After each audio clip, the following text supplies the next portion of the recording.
Orange, jaune et rouge, couleur de l'automne.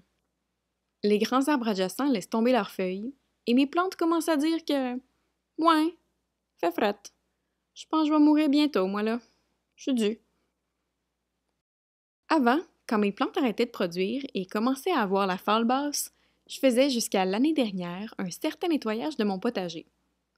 M'en voulez pas, c'est ce que j'avais observé dans les jardins autour de moi, tout particulièrement ceux de la ville qui étaient gérés par des jardiniers professionnels. Je me disais que si eux le faisaient, fallait bien que je fasse le ménage moi aussi. Je me suis fait un devoir de m'informer sur mes pratiques horticoles dans les dernières années. Qu'est-ce que dit la science sur ce qui est le mieux à faire une fois l'été terminé? Je sais maintenant que, sauf pour quelques exceptions, le grand ménage de l'automne est à éviter. C'est bénéfique pour votre sol, vos plantes et vos maux d'eau. Ne pas nettoyer, ça apporte une maison pour les insectes. Où vont les insectes en hiver? Si certains font comme les snowbirds et s'envolent vers le sud, d'autres entrent en diapause dans des restes de plantes mortes, la litière de feuilles et les tiges creuses.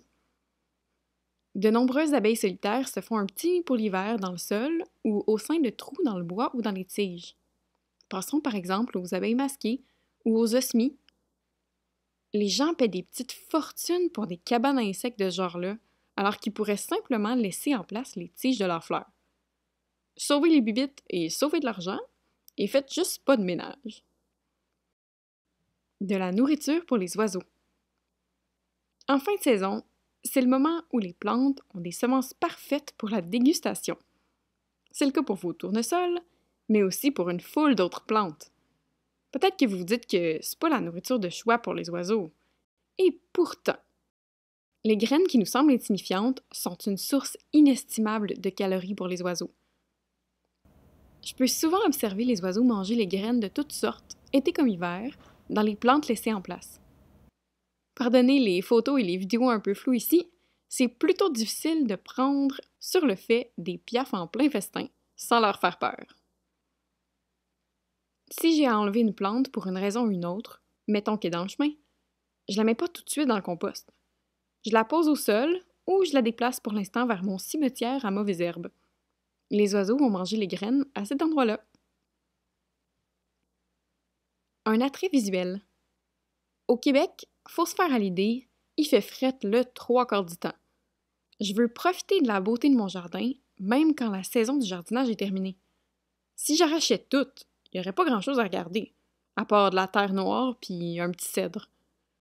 En laissant les plantes lentement dépérir, je peux admirer les couleurs automnales qui se révèlent. Quand l'hiver arrive, les branches dressées sortent des bancs de neige et se couvrent de flocons. C'est vraiment joli à regarder. C'est d'ailleurs une technique qui est utilisée dans les aménagements urbains très célèbres, comme le High Line de New York.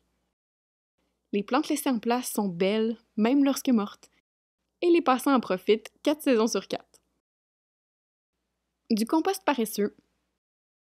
En laissant les plantes tranquilles à l'automne, elles vont finir par geler et mourir sur place. Quand ça va dégeler au printemps, les végétaux vont commencer à se décomposer et apporter des nutriments dans le sol pour les futures générations de plantes. C'est le processus normal en nature. Il n'y a personne qui va racler les feuilles dans la forêt. La terre s'enrichit par elle-même.